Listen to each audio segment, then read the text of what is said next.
When it comes to rituals, yes, there are choices. But what ritual I do, you must also do. There's no such thing. But don't throw the baby with the bathwater. We must be able to see what is corruption in this.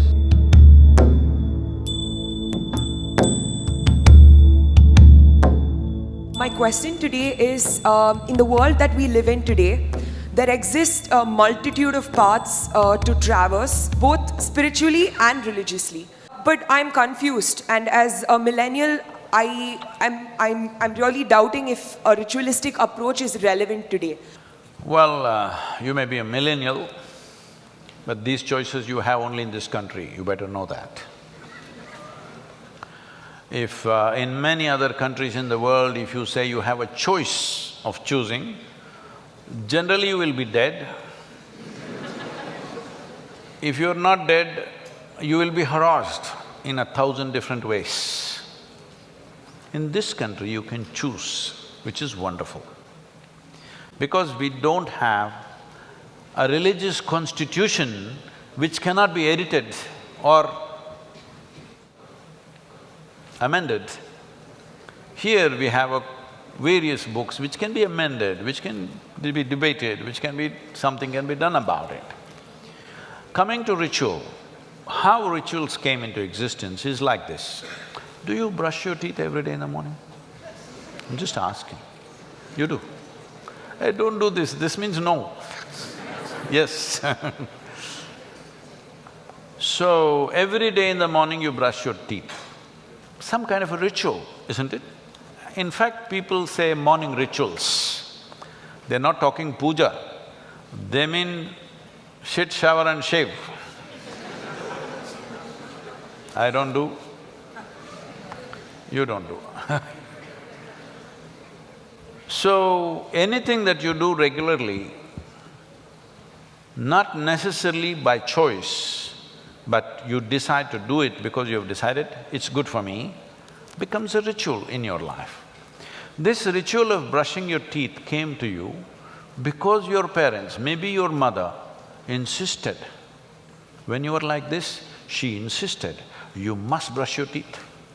You say, no, I want to eat. You say, no, no brushing, no breakfast. Are you thankful to your mother, she insisted on your ritual? Yes or no? Are you? Not that time you were irritated, I want to eat, what's the problem, why should I brush every day? But now you're glad that she brought this ritual into your life. It works, isn't it? At least for everybody else around you, it works. So, similarly, rituals came for variety of reasons. If you are able to… you said there are multitude of spiritual paths. No, there's only one. If you say spiritual, you have to turn inward. There are no many inwards, there's only one. Hello? There's only one inward. Well, you may go like this, you may go like this, you may go like this, but there's only one inward. So when it comes to a spiritual path, there's only one. You have to turn inward. When it comes to religion, maybe there are choices. When it comes to rituals, yes, there are choices. So, when people were not competent, everybody was not competent to simply sit like this and become meditative, then they taught them simple processes. I must tell you this.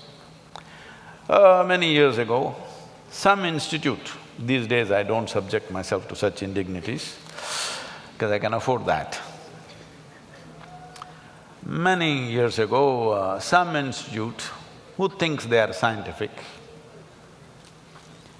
they said, because I was obligated to them for something, and they said, we want to study the gamma waves in your brain. I didn't know I had gamma waves.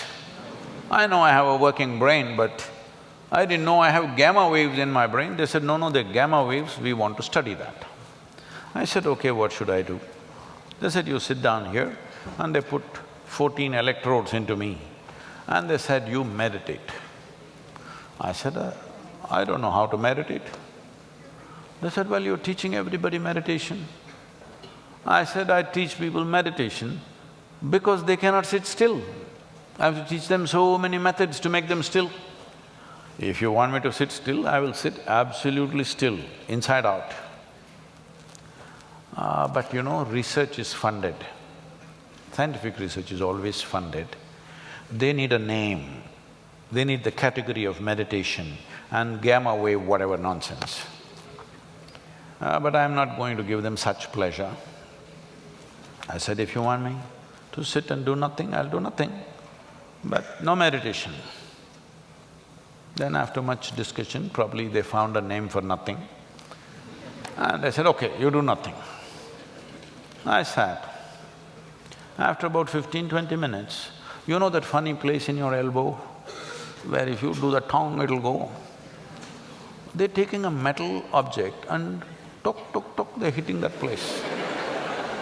It's just leaving my palm numb. I thought, okay, it's part of their experiment and I simply sat there. Then they started doing my ankle, became very persistent and painful. Then I thought, why are they beating me up like this? What have I done wrong? When I opened my eyes, all of them are giving me a weird look. I said, why did I do something wrong? They said, according to our machines, you're dead. I said, this is a great diagnosis you're making.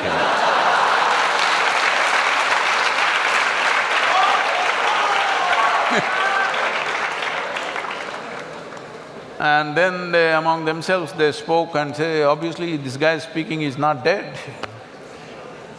So they said, maybe your brain is dead. I said, please, I don't like this second opinion. If you give me a death certificate, I don't mind being dead like this. But brain dead is not good for me, it'll affect my activity. Yes, why I'm telling you this is, if you could handle everything internally, no problem with you. That's the best way to do it. Simply, this is yoga.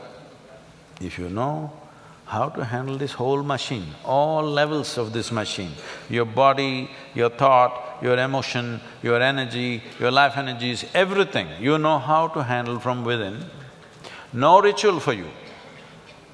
Never in my whole life have I ever prayed, you know. But I'm prayerful to anything. If I see a mountain, if I see a rock, if I see a tree, if I see a cow, if I see a man, woman, child, I'm prayerful. But I'm not praying, I've never prayed to any god for anything, ever. So I'm not ritualistic in any sense, because if I close my eyes, I can deal with everything that I need to deal with my life, both internal and external.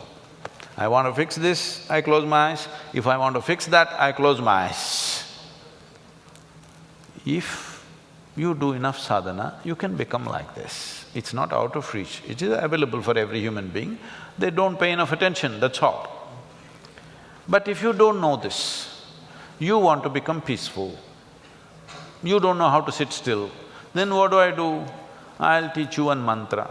Okay, say this every day in the morning, 20 minutes, you say this. Now you become peaceful. This is your ritual. If it's working for you, what is your problem? If it's not working, drop the damn thing, do something else. Every day in the morning you took a swim, that became your ritual, you felt wonderful, do the damn thing. Somebody is doing yoga as a ritual, somebody is doing puja, somebody is uttering a mantra, somebody is singing a song. If it is working for them, what the hell is anybody's problem?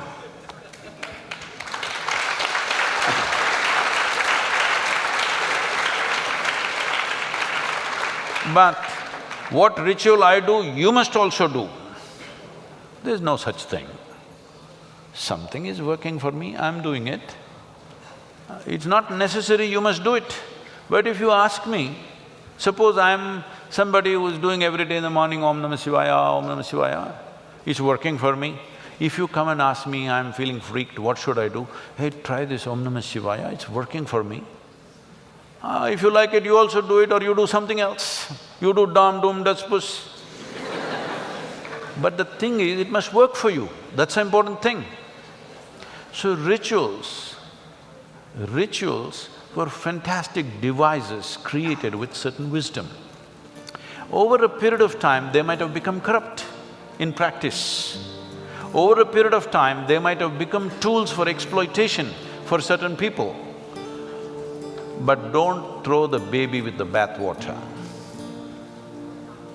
We must be able to see what is corruption in this, eliminate the corruption and use the technique. Don't throw away everything that the civilization has learnt in thousands of years of living and think you will reinvent the wheel tomorrow. Everybody will be queuing up at a psychiatrist, just know that. The number of people who are queuing up with mental illnesses today is simply because there is no what we used to call as achara vichara. There is no debate about what is this life, why am I like this, what is the nature of my existence, no achara, no vichara.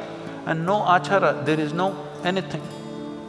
See, if your mothers or fathers did not insist that you must have the ritual of brushing your teeth, what an unpleasant place this hall would be right now. Because out of your freedom, some of you would or a whole lot of you would come here, decide, I will not brush, what is the problem? No, maybe no problem for you, everybody else suffers. If you open your mouth, if you stink, not necessarily because of not brushing, just because of your culture, the way you behave, the way you speak, the way you sit, the way you stand, if people around you suffer because of your behavior, which is happening everywhere, isn't it so? Especially for girls. Isn't it so? If you get into a damn bus in the town, because all these things were taught as ritual, this is how you must approach. When we are growing up in our house, our sisters are there, you cannot even address them in singular. You always have to address them with a certain respect, even when they're little girls. We want to fight with them, we want to beat them, but no. You have to address the girls in a certain way. When you grow up with this kind of ritual, now you learn how to treat every woman on the street. Otherwise, look at the way people are behaving, most uncivilized. Uncivilized means what? The necessary rituals of culture are not there in those people, isn't it? So these can be various kind of rituals, social rituals, spiritual rituals, religious rituals, it doesn't matter. Is it working for you or not working for you? That should be the only question.